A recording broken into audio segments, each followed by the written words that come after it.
Don't let the abuse continue. Dear fellow empath, highly sensitive person, earth angel, human angel, starseed, God's chosen one.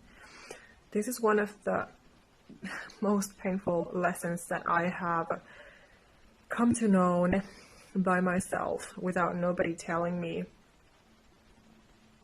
is that when to be cutting the abuse off, because it's your job to protect yourself and your health.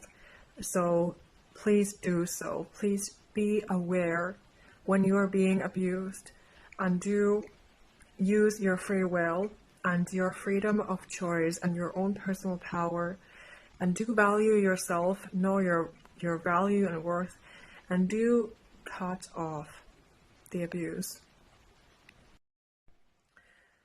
Because a narcissist will not end the abuse.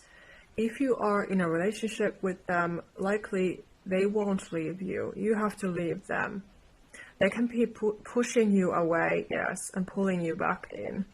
And if you leave them, they will try to hoover you back in, if they just can. So it's your job to prevent this as self-care and self-protection. So they are like these leeches who just want to attach themselves to you, to be using you as their energy supply for validation and attention and whatever you have been giving them. They are taking it all in because they are a small child within who need a parent. They want all the control and power over you, like you don't have any of your own. And the energy is again very toxic when you are a sensitive person, and you can feel their issues, you can feel their pain, and it hurts you as well. It does not feel good at all. It feels very heavy and exhausting and very traumatizing to be dealing with them. So notice the signs and do what you can. Block them, delete them, stop talking to them, don't answer their messages or their calls. Just seek inner peace and healing. They assume that it's okay to treat you as they wish. They think that you're just going to accept their abuse. They think that you're just going to let them have your attention and whatever you've been giving to them. This is very sick and twisted, but apparently this is how they act. This is how they think. That if you've been giving your attention and help and whatever you have given to them, they think that you will just be giving and giving. Like if you have been communicating with them, they think that you will just be answering and talking and always being there for them, always answering their messages and their calls if they want to. So in the worst case, this of course happens when you don't expect it at all, when you're dealing with a stranger, someone you don't even know, and suddenly they are attacking you. So of course the first thought that comes to your mind can be, am I dealing with a narcissistic person again? But of course you can likely sense it. You know how the situation is. Are they or are they not?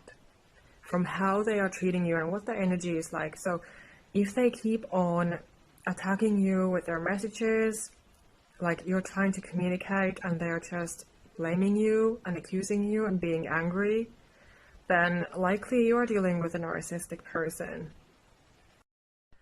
And even more so if they really start to bring up your personal issues that you might have told them. You know, they start to bring out everything that might hurt you, that might cause shame and anxiety and fear and insecurity within you. So, well, these are big red flags, big signs that you are likely dealing with a narcissist, because, you know, a normal person just cannot be lashing out on strangers, first of all. And a normal person is rational, and of course, if they are a healthy person, they have the responsibility and accountability of an adult, so they would not be acting that way anyway. But so you have to be the responsible and mature adult when it comes to these situations. You have to take the high road, because it is beneficial for you and your health, because you don't want to be engaging in those endless pointless arguments and fights with them that they are wanting to pick with you. That's what they do, they pick fights. And it's crazy that you can't even be just a random person that they don't know anything about you, and they might still be accusing you and, you know, betraying your trust if you have happened to share some personal issues with them, for example. So yes, it is very toxic and very unhealthy, immature behavior. Because again, if you keep on giving them chances, it will happen again. The abuse will get worse with time.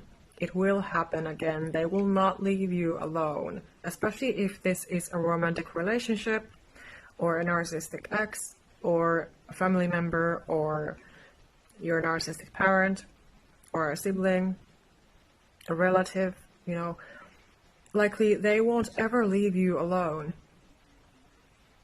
With a random person, of course, they can be leaving you alone because, you know, if it's not possible for them to follow you around, especially if it was your boss or someone from your workplace, for example, or, you know, just a random person somewhere. So of course, even if, you know, you block them off, how could they find you? But this is why it's so important to really just cut the whole situation when it's happening, because they have to learn that they cannot mess with you, that you have the knowledge of who they are being, and they have to respect your boundary, and you have to put them to respect your boundary. Your firm no, your firm stop, and your firm blocking has to be enough. That you communicate them once, and you hang up on them, you block them, you delete the messages, you move on from them. Because you have to seek peace, because they will be causing negative, painful energies within you that are not healthy. So, as they say, how people treat you is a reflection of them and how they feel about you. So this is accurate, and a narcissist will treat you like a child who they can boss around and have control and power over, because they are mentally and emotionally a child themselves. So, of course, it's not possible that they would treat you with normal respect like a mature adult, with wisdom of life and empathy and compassion and understanding and the ability to listen to another person and to really be a genuine, decent human being.